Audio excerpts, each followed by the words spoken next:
Can people leave the chamber quickly and quietly? We're now coming to the urgent question. Christine Jardine. Thank you very much, Mr Speaker. To ask the Secretary of State for Energy Security and Net Zero if he will make a statement on the potential security implications of the involvement of Chinese companies, including Mingyang, in energy infrastructure projects. Minister. I thank the honourable lady for bringing this question to the House. The protection and security of the energy sector is an absolute priority for this government.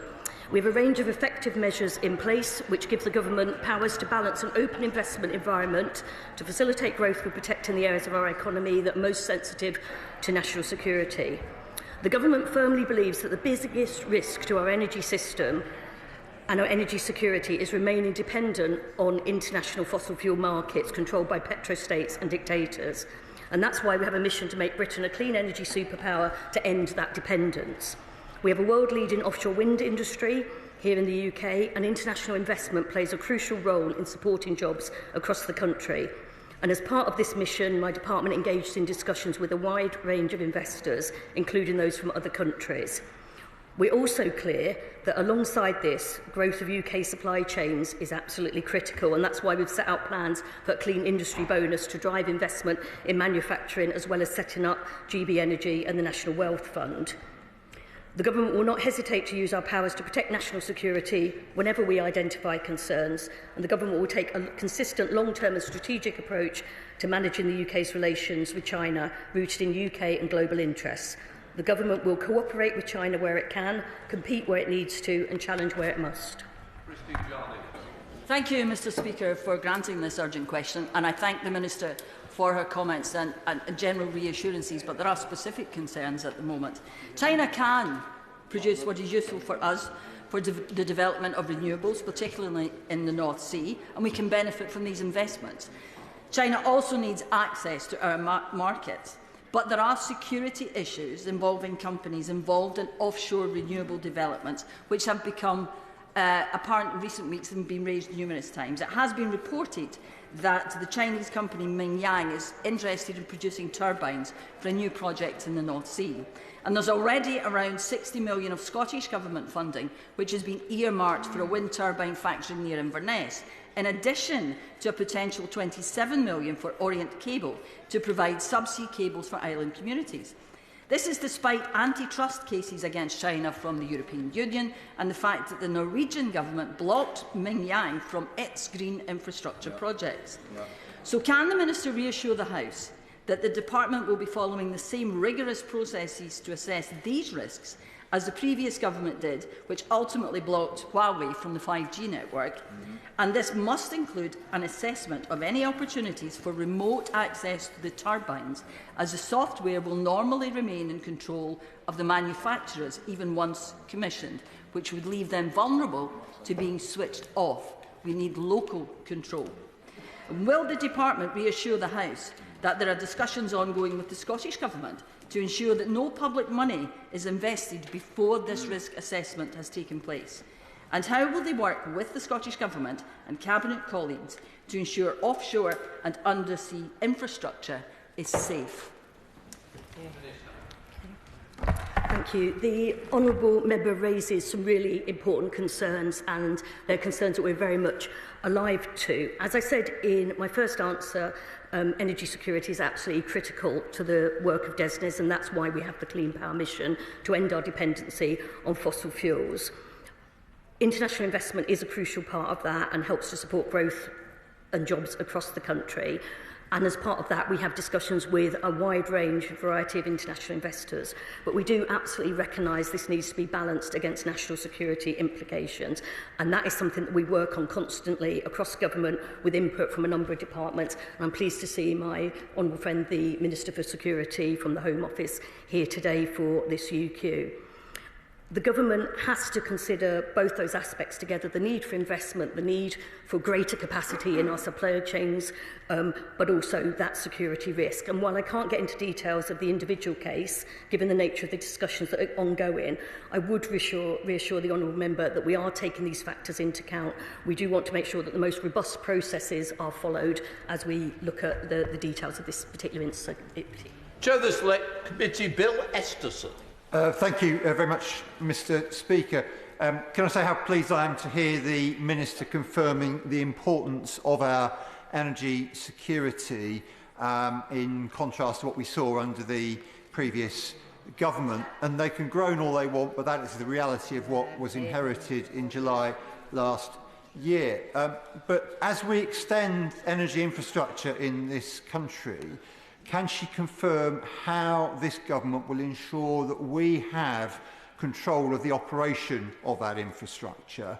And does she also agree that it is vitally important that through the industrial strategy we see the renaissance in our manufacturing and greater resilience in our supply chain, all of which adds to the energy security of this country?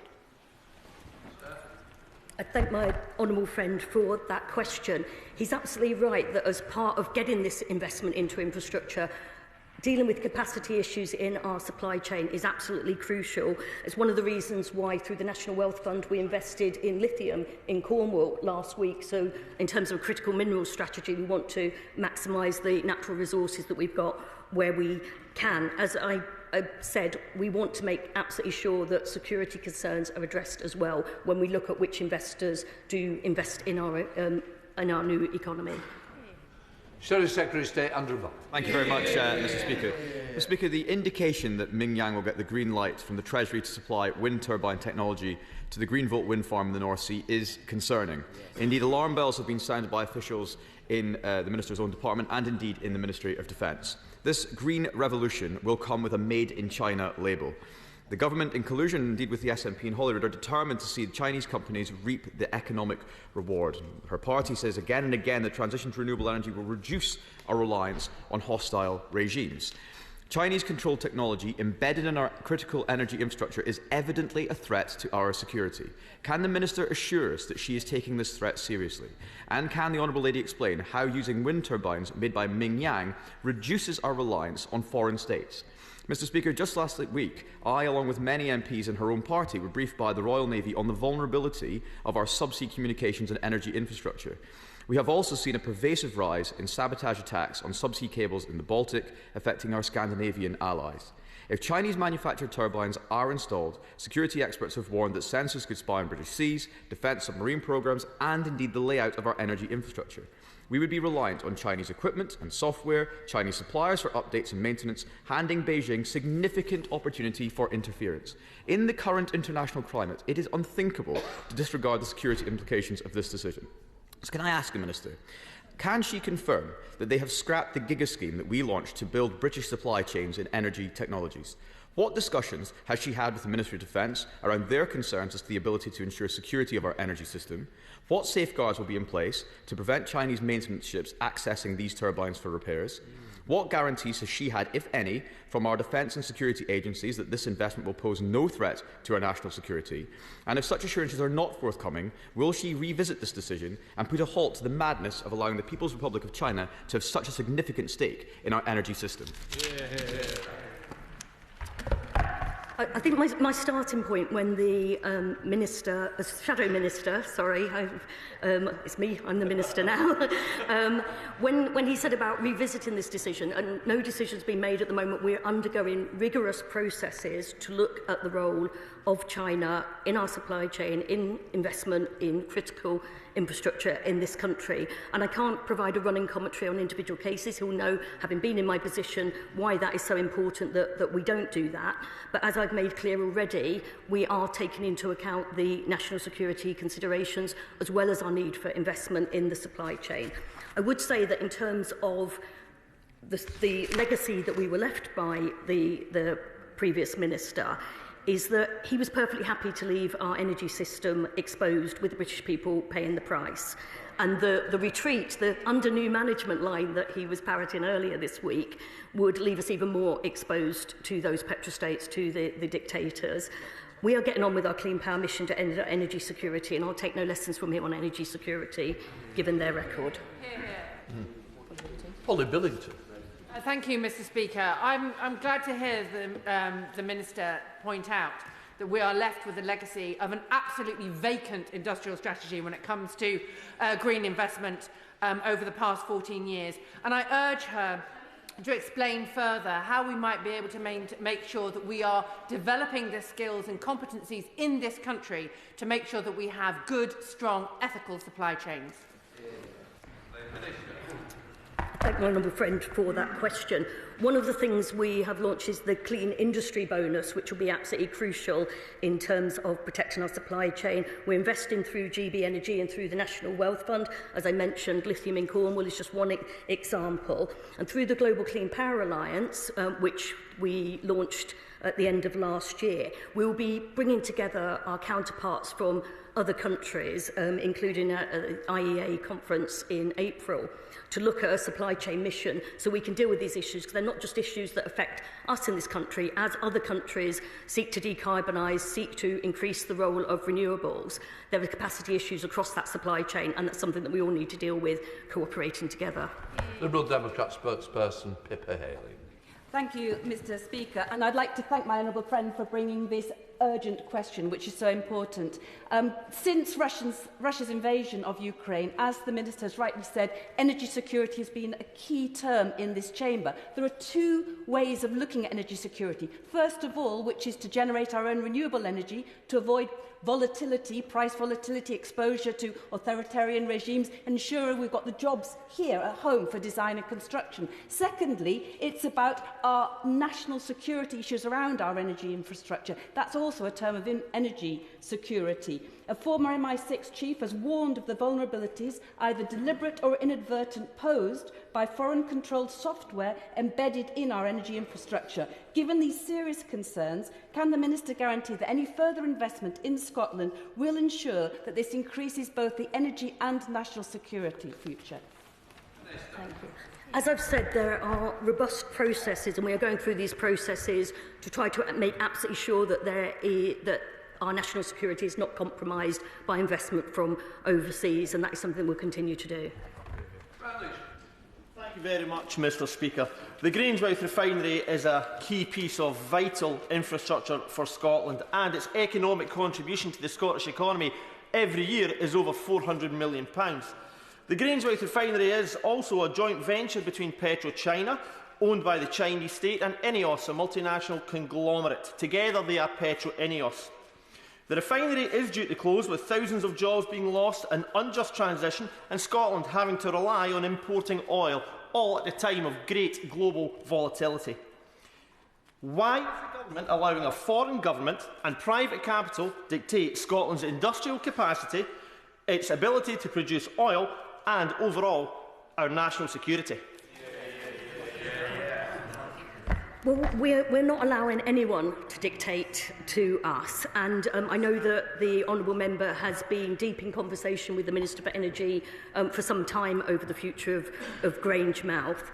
But as I reiterated, we absolutely need to attract the investment that we need to meet our clean power mission, to secure our future energy security, and in the long run bring down bills for the British people. We need to balance national security concerns as in tandem with that, and neither one of them takes priority. We need to tackle those challenges together, and that's what we'll do. Ian Duncan-Smith. Sir.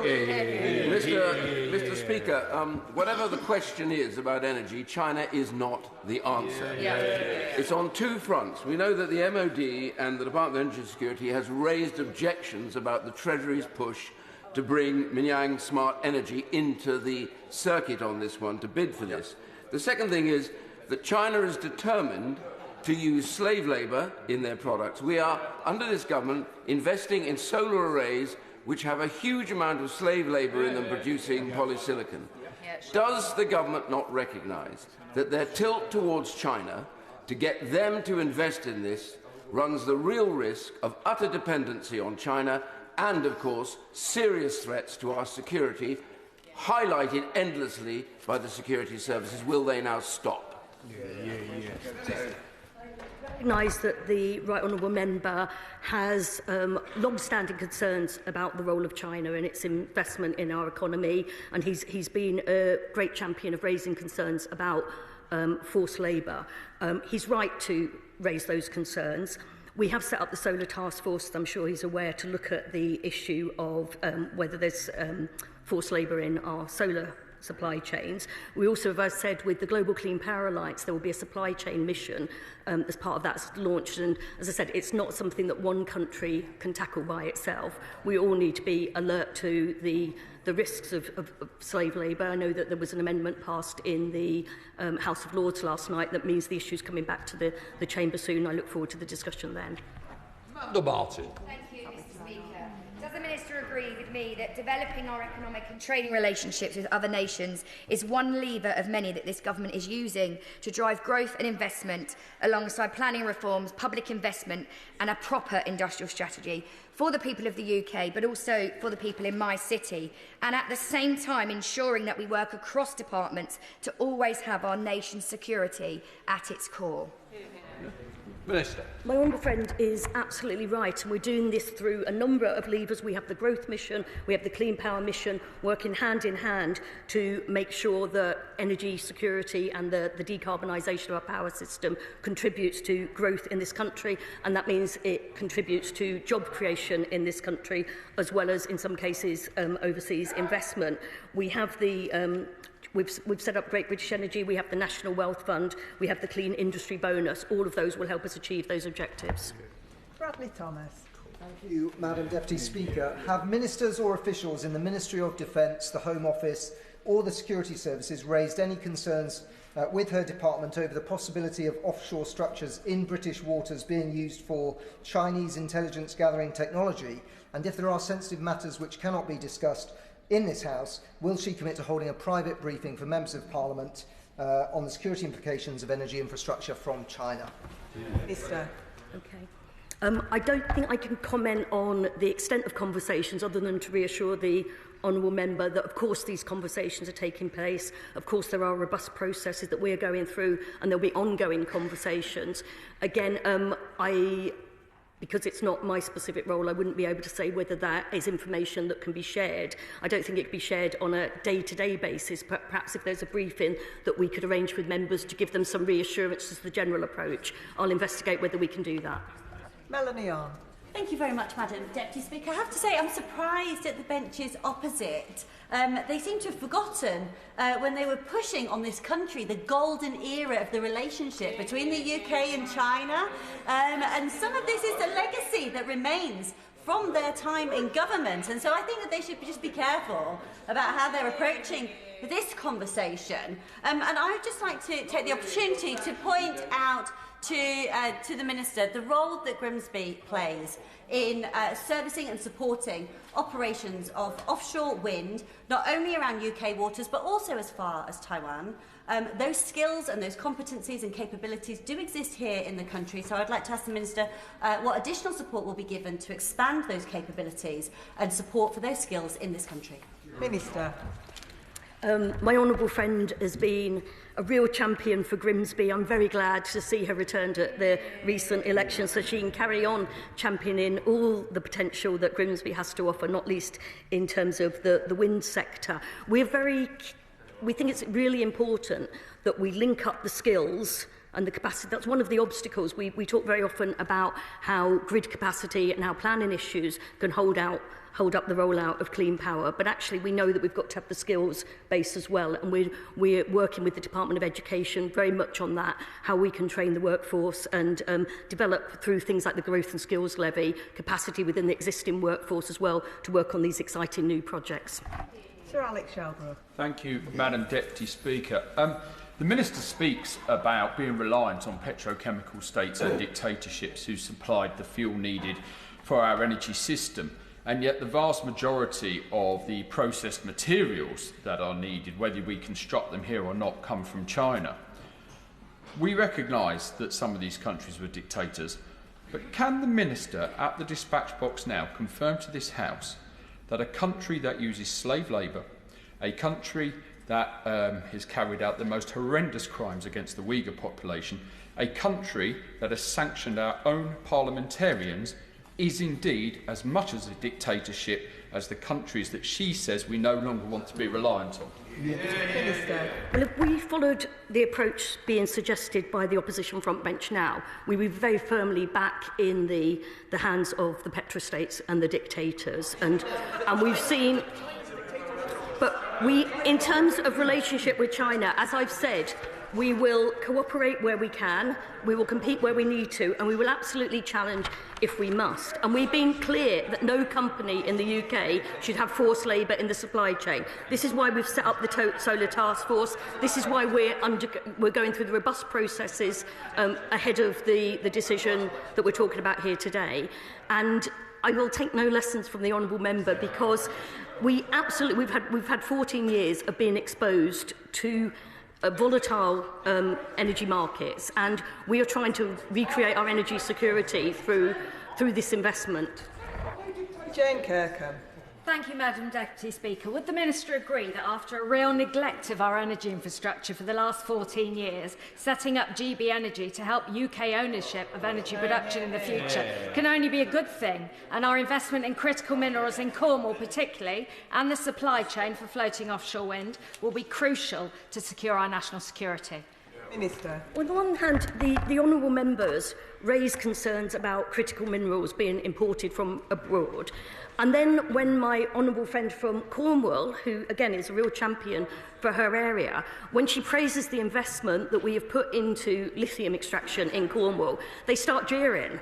And but through GB Energy, through the National Wealth Fund, we will continue to do that investment. Claire Young. Thank you, Madam Deputy Speaker. To have true energy security, we need homegrown capability at all stages of the development of renewable energy infrastructure, from the earliest research to maintenance and decommissioning. So can the Minister tell me what steps she is taking to ensure that we have that homegrown full life cycle capability? Minister. I think from the honourable member's question, she may be talking about community energy. I'm not quite clear, but no. In that case, I'm saying, but it is really important, I think, that any investment is place-based, and we need to look at developing the capability right from skills and what the capacity of the local authorities are, which is where things like community energy comes in, but then also making sure that the finance goes where the investment is needed. And if I haven't understood the honourable member's question, I'd be happy to take it up with her afterwards. Tom Collins. Thank you, Madam Deputy Speaker, and I welcome the Minister's engagement on this topic. To have meaningful and serious discussions with other major economies is absolutely vital for our success. Does the Minister agree with me that these discussions are key not only to securing our economic aims, but also tackling the climate and nature crisis and also our wider international objectives? Minister. Yeah, that international cooperation is absolutely crucial, and that does mean talking to countries with whom we share a great deal in common and have signed up the same objectives, but it also means talking to other countries to try to bring them with us too. And that is why we're hosting the IEA Summit in April in London. That is why we've set up the Global Clean Power Alliance, and that is why the Prime Minister went to the climate change talks in COP in Baku last autumn and showed international leadership, which is something that has been very much lacking from the UK government in previous years. Bob Blackman. Thank you, Madam Deputy Speaker. Clearly, the national security concerns are being expressed across the House. Will the Minister give an undertaking that the construction, maintenance and indeed access to software will be carried out by British workers on British ships and not subcontracted to foreign powers? Minister. As I've said, I can't comment on individual cases, but there are processes to make sure that our national security is protected as we look ahead. Tony Vaughan. Thank you, Madam Deputy Speaker. I welcome the Minister's reassurance about the Government's rigorous scrutiny of energy projects involving Chinese technologies, and I understand the argument that at the current stage of our transition to net zero, we may need to look further afield to meet our domestic energy needs. But will the Minister agree with me that the long-term plan ought to be to reduce reliance on Chinese technology in the UK energy sector and rather to use British-made green technologies where there can be no concerns around national security or about ethical supply chains? Minister. Yeah, I agree absolutely, and that's why we are doing all we can to increase capacity through things like the Clean Industry Bonus, through investment from the National Wealth Fund, through the role of GB Energy and all the other measures that we'll be taking our industrial strategy to try to ensure that we keep the jobs in the UK and we create new jobs in the UK too. Dave Dugan. Thank you, Madam Deputy Speaker. Ministers all over the place on this. In her opening remarks, she said that the United Kingdom has a world-leading renewable energy industry. Well, if we did, we wouldn't be having this discussion about foreign imported infrastructure. So will she commit to understand, notwithstanding the total failure of the Tories over 14 years to invest in the industrial base of renewable energy manufacturing across the United Kingdom, what is her strategy and her government strategy to get right in front of this, not just in terms of manufacturing, but also in terms of resource supply, enterprise resource planning, intellectual property? What is the big shift that this government has got planned? Because I just hear jibber-jabber. That's not very polite of the honourable member, but as I've said, we are doing all we can to attract investment into the UK so that we can be as reliant as possible on our own resources, and that means our own supply chain, that means attracting investment and so on, but we are doing it through the National Wealth Fund, we're doing it through GB Energy, and there was much discussion, I don't know to what extent the honourable member took part in the debate around the GB Energy, the Great British Energy Bill, but we are absolutely doing that. And on an international level, as I said, this has to be solved on the international level. We're doing a lot of work with our colleagues in terms of making the North Sea the green power plant of Europe through NSEC, the North Seas Energy Cooperation Council, and we've set up the Global Clean Power Alliance. And we cannot do this alone. We cannot do it acting alone. I know that the SNP prefers that approach, but we're absolutely doing it in cooperation, but we're doing it in the best interest of the British economy as well. Alex Ballinger. Thank you, Madam Deputy Speaker. Can the Minister confirm that her department's work is entirely consistent with the government's approach to China, cooperate where we can, compete where we need to, and challenge where we must? Minister. I mean, that is exactly our approach, and that is the right approach. I don't know whether the opposition front bench would advocate not cooperating with China where we can, but they're an incredibly important player on the world stage, and we gain nothing from completely turning our backs on them and not engaging in that dialogue. Andrew Snowden. Thank you very much, Madam Deputy Speaker. Following Russia's illegal invasion of Ukraine, we saw how Russia responded in the global tariffs and sanctions market by trying to use its dominance in the nuclear fuel market to put pressure on the allies of Ukraine. And therefore, we've seen that vulnerability in our energy supply chain when our enemies and allies of those enemies want to use it against us. The former head of MI6, Sir Richard Dearland, has said that the government's target to decarbonise the grid hands power to Beijing.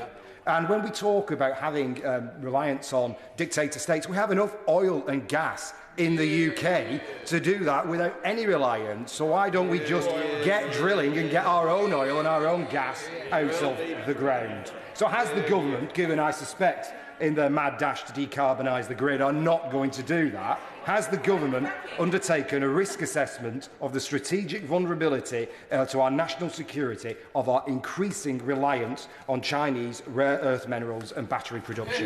Minister. I think I have already made very clear, Madam Deputy Speaker, that there are ongoing conversations about that, and we take national security incredibly seriously when we look at investment decisions. In terms of what he had to say about producing more oil and gas here for our own use, I think he needs a lesson in how the energy markets actually work. There's no guarantee that it would be used here. Harriet Cross. Thank you, Madam Deputy Speaker. The issue with this is the rush that the Labour government have to decarbonise by 2030. Because of that rush, we do not have the capabilities in this country at the moment to fulfil all the requirements that are needed to deliver those projects. Until the point where we will always be reliant on overseas powers, overseas people like the Chinese government, like Chinese manufacturers, to deliver what we need in order to decarbonise. Is this government prepared and happy to sacrifice our national security and our energy security in order to reach that 2030 target? Minister. That sounds very much like the honourable member has made the case for an industrial strategy that ensures that we can match demand with supply, and that's an approach that was particularly missing from the last government.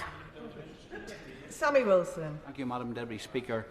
Almost on a weekly basis, we are lectured by the net zero obsessed Secretary of State that the race for renewables is necessary in order to give us a secure future supply of energy in this country. And yet, the renewable industry is increasingly dependent upon Chinese technology and rare earth metals, which the Chinese control 70% of. So we're placing our future energy supply in the hands of a dictatorship which has proved itself in other states to be willing to use the infrastructure to blackmail the countries in which it's based. Is this not a case that we should be looking at the supply of fossil fuels that we have in this country, decades of gas and oil which could be used? We would secure this, we'd be sure that we could use it and we wouldn't be interfered by others in using it. Minister. We absolutely believe that the best route to energy security is by our Clean Power by 2030 mission and further investment in renewables, and that remains our stance. Final question, Jim Shannon. Thank you, Madam Deputy Speaker. Can I thank the Minister for her answers to the questions? The Minister will be aware that the costly environmental obligations which government imposes on home manufactured goods are not adhered to by many other nations, which prevents our UK manufacturers from being able to compete on many occasions, combined with human rights breaches routinely carried out by the Chinese business on Uyghurs, on Falun Gong, on Christians and many other ethnic minorities. Does the Minister not agree that these considerations must be equally weighted with cost, and it will seem that human rights and Chinese production will never add up, and this must inform any contract offered by this nation of ours? Thank you. Minister. I think that the honourable member has frequently raised almost every issue you can think of in this chamber, but I know that I've taken part in very many debates about human rights in countries of concern overseas over the years. He's absolutely right to flag those concerns. As I said, we have the Solar Task Force, we have the supply chain mission with the Global Clean Power Alliance. We are very much alert to this. We do not want to see forced labour or any form of modern slavery in our supply chains, and that is something that we're absolutely determined to take action on. That concludes the urgent question. We now come to the statement, and I'll allow a few moments for the front benches to swap over and members to come in.